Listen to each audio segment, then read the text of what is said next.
فوز بيسان إسماعيل بجائزة المغنية الصاعدة في مهرجان العراق. واو بيسان بيسان بيسان.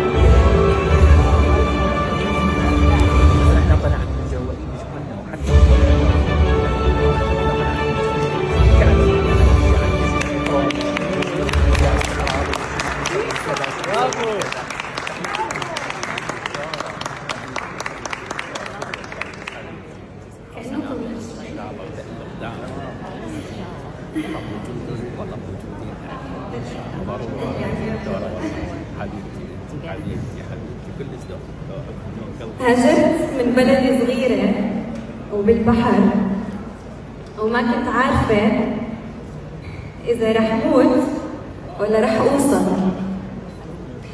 ولكني وصلت لهون. بس تركت قلبي ببلدي، تركت بابا.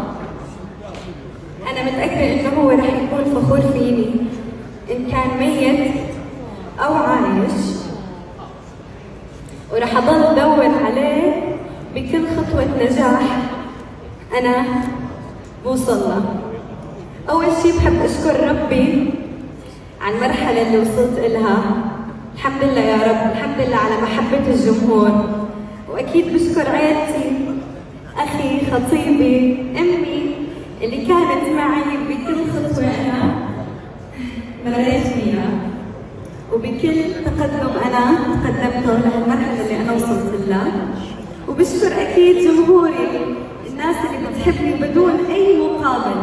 شكرا كثير. وأكيد بشكر الفنان والموزع فؤاد جنيد اللي كان له إيد كبيرة أو دور كبير باللي أنا وصلت له هلا. شكرا للعراق، لبغداد، لأهل العراق. أحبكم هواية، أحبكم كلش، وكثير بتشرف اني انا موجوده هون اليوم واستلمت اول جائزه بحياتي بالعراق بلدي الثاني. شكرا كثير. شكرا. حابين نشوفك مع فوز. تعرفت اخذ الجائزه